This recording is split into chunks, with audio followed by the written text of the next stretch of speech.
Abran el libro de Romanos.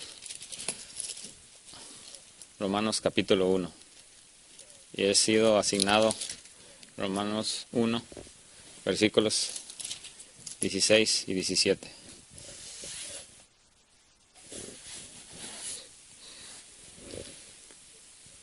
Y conforme pasan ahí, les digo una vez más que es un increíble privilegio para mí estar en este lugar con ustedes, hermanos.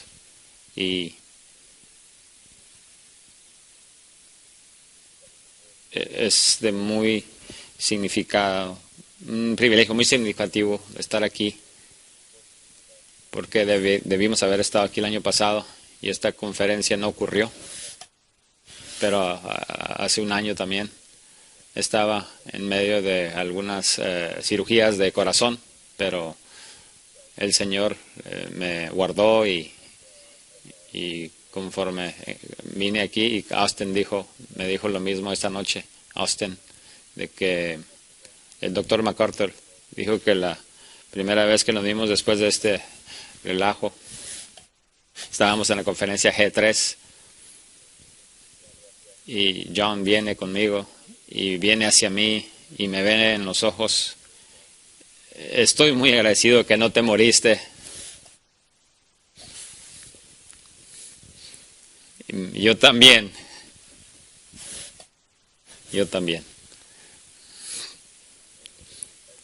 Conforme examinamos este texto, les digo una historia. Esta historia no origina conmigo, es una historia que ha venido usada como para ilustrar si me tienen paciencia, verán cómo esta historia relata o se relaciona con lo que estamos tratando esta noche. Así es que viene así, ahí un hombre y está caminando con su hijo, donde hay fresas, un huerto de fresas, y va por el huerto de fresas y toma una fresa y la come y le da una fresa a su hijo. Hay fresas buenas, hermosas, perfectas, dulces, pero algo pasa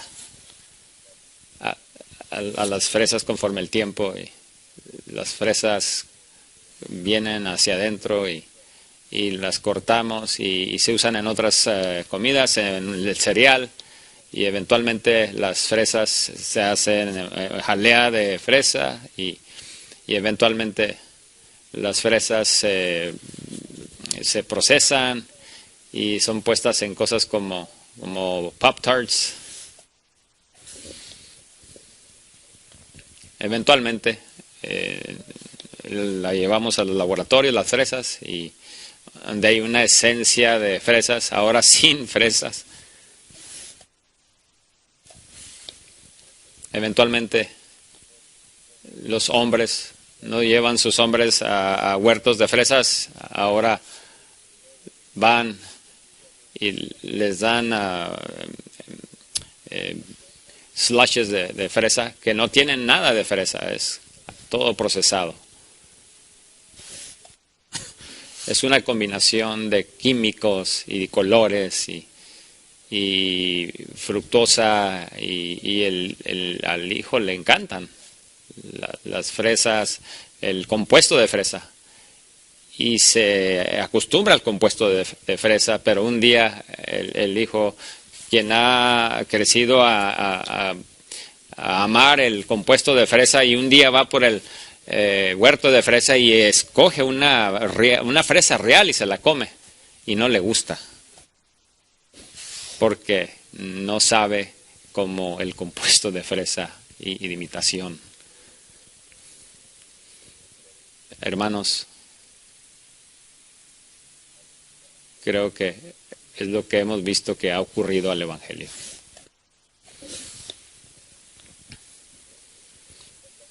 Conforme veo las últimas décadas, conforme las examino, recuerdo cómo había un reconocimiento de la pérdida del Evangelio. Había un reconocimiento de que el Evangelio lo estaban tergiversando y lo estaban dañando. y el movimiento del crecimiento de iglesia y otros movimientos como así se estaban apartando del Evangelio.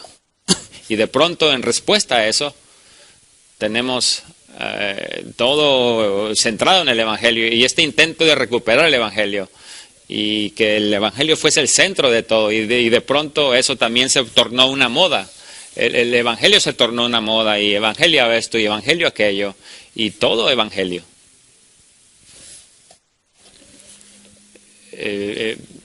Ventas de comida de Evangelio, por así decirlo. Pero interesantemente, conforme el Evangelio se tornó una moda y pegar el Evangelio a todo como una moda, pero igualmente el Evangelio se estaba perdiendo en el nombre del Evangelio. Y habían cosas que se llamaban Evangelio porque era una moda, pero no tenían Evangelio en ellas, para nada. Y luego nos vamos hacia adelante y el Evangelio se ha tornado todo, que significa que se ha tornado nada. Y luego las personas empiezan a decir que las cosas son el Evangelio, pero que no lo son, que no son el Evangelio. Y de pronto, las cosas que las implicaciones del Evangelio, quizás los frutos del Evangelio, están siendo identificadas como Evangelio. El ejemplo clásico de eso es lo que hemos hecho con la justicia social. Nos hemos ido de que la justicia social es un asunto del Evangelio a decir que la justicia social es el Evangelio. Que la crítica racial es el Evangelio. Pero realmente no son el Evangelio. Y, irónicamente, en su mayoría, son ley, que es lo opuesto del Evangelio. Y luego, cuando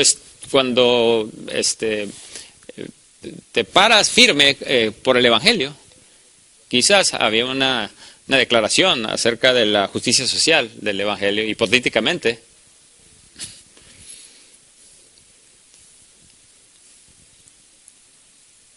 Te atacan por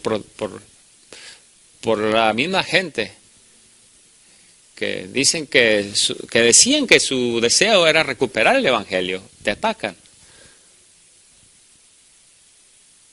por estar firme por el Evangelio. Algo más ha estado ocurriendo. Hay una generación de cristianos jóvenes que cuando realmente escuchan el Evangelio, no les gusta a lo que sabe el Evangelio.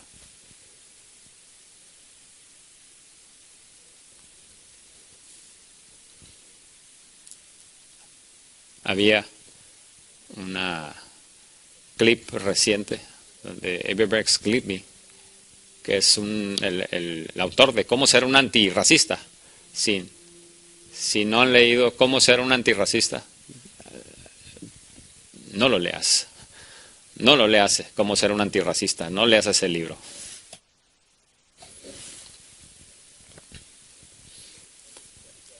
Uno de los bestsellers de millones de copias vendieron.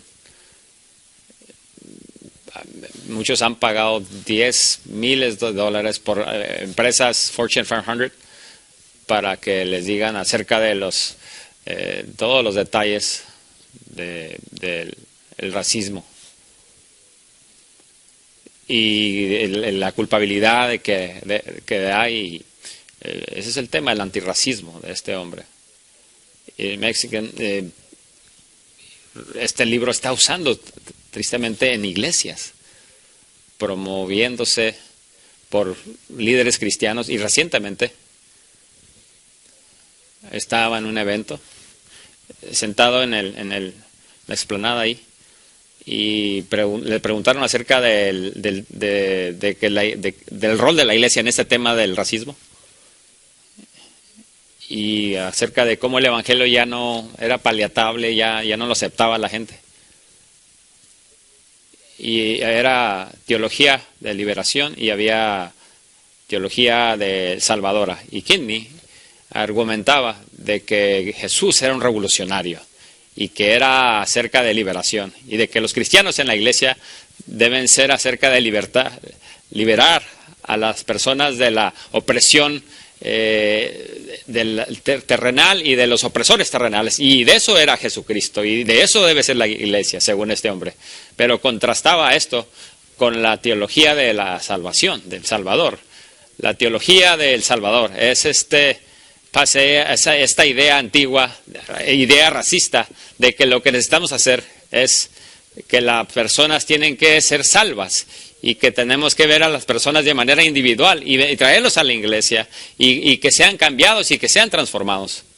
Esto, dice él, una ideología racista.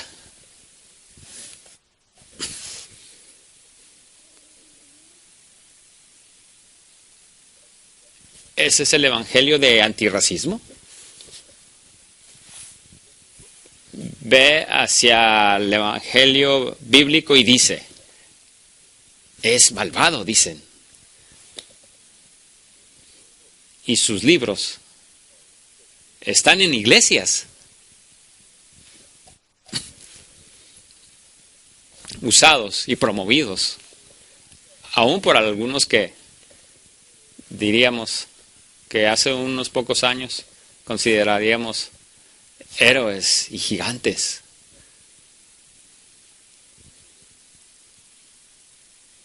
Necesitamos claridad en el evangelio.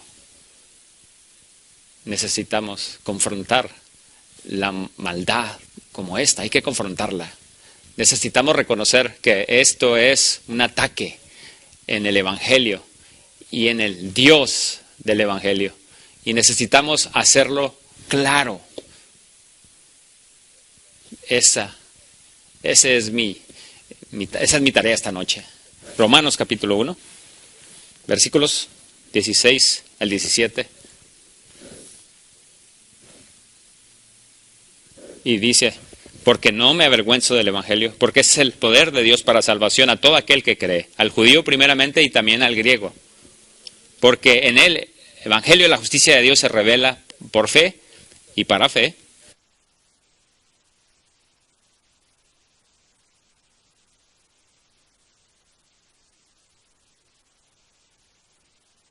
Como está escrito, mas el justo por la fe vivirá. Amén. Aleluya. Alabado sea el Señor. El evangelio. El evangelio. El verdadero evangelio. Hay algunas cosas que necesitamos escuchar de este texto. 4 en particularmente, que quiero compartir con ustedes. Número 1, vemos que no debemos estar avergonzados del evangelio. Y temo que a muchos ahora están avergonzados, muchos del evangelio. Creemos que hay algo más significativo que el evangelio, algo más importante que el evangelio. Por eso estamos avergonzados. Para entender el peso de esta declaración hay que entender el contexto histórico de Pablo. Y es difícil para nosotros comprender, porque nosotros ministramos en una edad muy distinta. Nosotros somos aceptados en la sociedad. Nosotros nos llaman reverendo, pastor, doctor. Y se nos llama a que oficiemos bodas y funerales. Damos invocaciones en eventos importantes. Predicamos en edificios magníficos. Somos vistos como profesionales respetables. Tenemos títulos acreditados, licenciaturas. No comprendemos esta declaración. Necesitamos inventar cosas en nuestra mente para que esta declaración sea relevante para nosotros, para que nosotros entendamos esto. Hay que recordar, hermanos, que Pablo fue arrestado como un criminal. Incluso él, lo que es es una persona que repetía las ofensas, fue lastimado, fue echado de las ciudades, no tenía títulos elegantes. Nadie en Romanos le estaba pidiendo venir a invocar una oración, en alguna inauguración, nadie lo invitaba. El mensaje que él predicaba era considerando como anatema. Piensen cuán tentado hubiera estado Pablo en Mars Hill, ahí, cuando estaba ante las mentes más brillantes de su día en Atenas. Estas personas que le llamaban y no estaba avergonzado del Evangelio. Se burlaban de él. En un tiempo donde hubiera sido muy fácil para que hubiera estado avergonzado del Evangelio, pero irónicamente en el día y hora en que vivimos nosotros, donde tenemos los títulos elegantes, donde tenemos el respeto, donde no estamos siendo echados de las ciudades, donde no estamos siendo lastimados, irónicamente nosotros somos los que estamos avergonzados, irónicamente.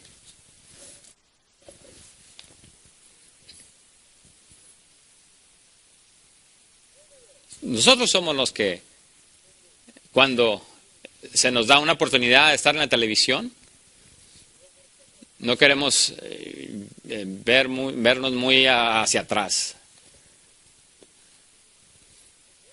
Nosotros somos los que, cuando se nos da la oportunidad de una posición de prominencia en nuestra comunidad, y decidimos bueno, no hay que hablar tan ofensivamente para que seamos aceptados y promovidos. Nosotros somos los que hacemos eso.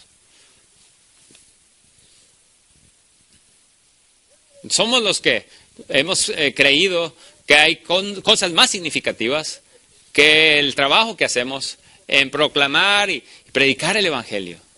Nosotros somos los que hemos llegado a creer que hay cosas en la cultura que son más allá de lo que nosotros podemos atender, porque el Evangelio no es suficiente.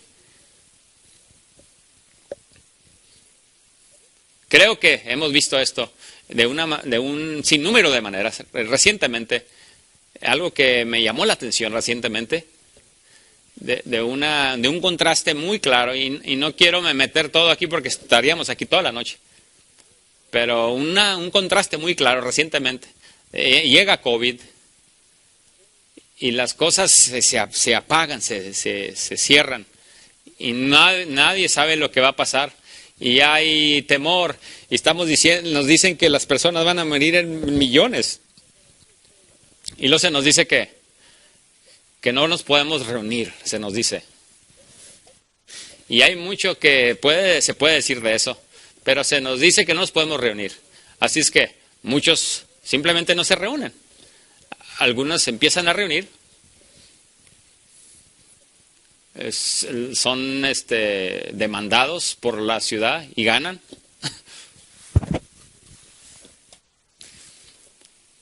Pero independientemente de donde estemos, hay algo más. Hay algo más que me llamó la atención. Es que de las personas que realmente no se reunían y después condenaron a los que sí se reunían, se fueron a protestas de BLM públicas. Ayúdame, Espíritu Santo.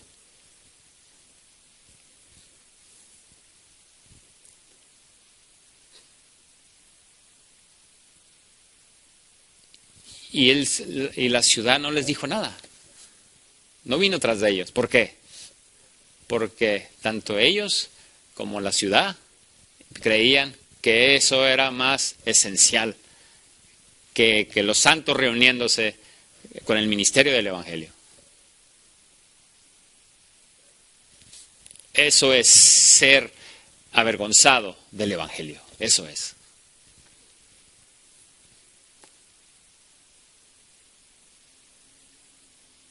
Eso es ser avergonzado.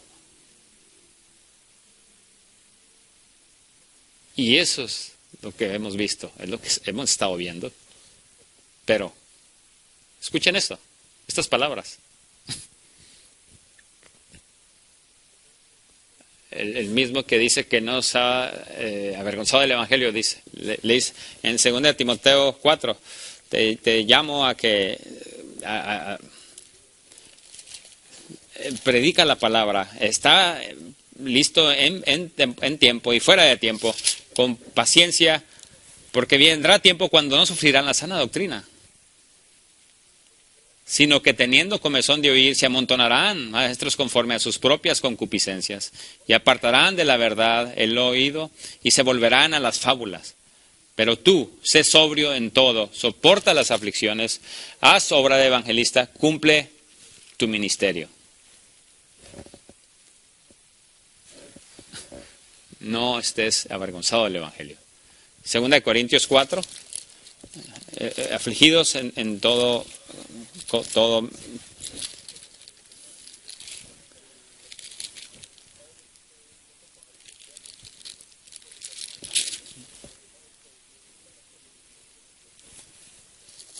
No estés avergonzado del Evangelio. Del Evangelio.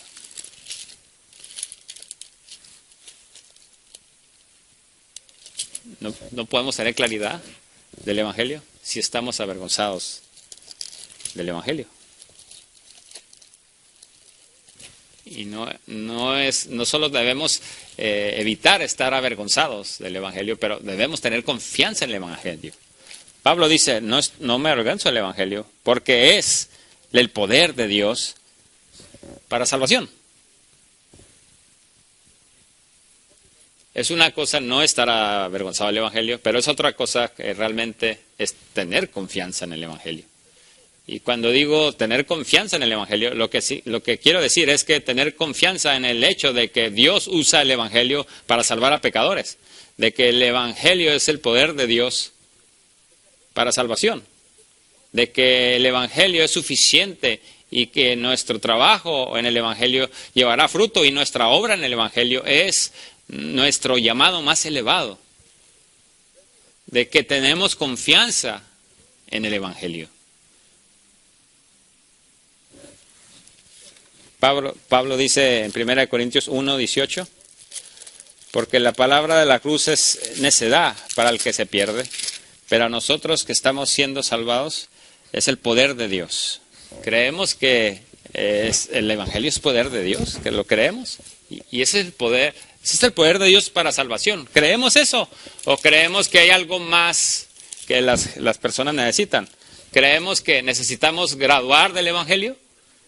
¿Creemos que los problemas de la sociedad y los problemas grandes de que las personas se enfrentan necesitan algo más significativo que el Evangelio? Que Dios nos guarde. Necesitamos estar confiando en el Evangelio. En otras palabras, cuando aquella pareja viene y su matrimonio está en peligro, ¿tenemos confianza en el Evangelio para ellos? ¿O creemos que necesitan graduarse más allá del Evangelio para algo más? Cuando aquel padre de familia viene y está luchando como padre, ¿creemos que lo que tenemos en el Evangelio es hábil para ayudarles en este tipo de situaciones y circunstancias? ¿Creemos eso? Si estamos teniendo problemas en nuestra iglesia y si no estamos viendo el crecimiento que deseamos ver, ¿creemos que el Evangelio es suficiente para que Dios haga lo que ha prometido hacer en su iglesia? ¿O creemos que necesitamos algo más?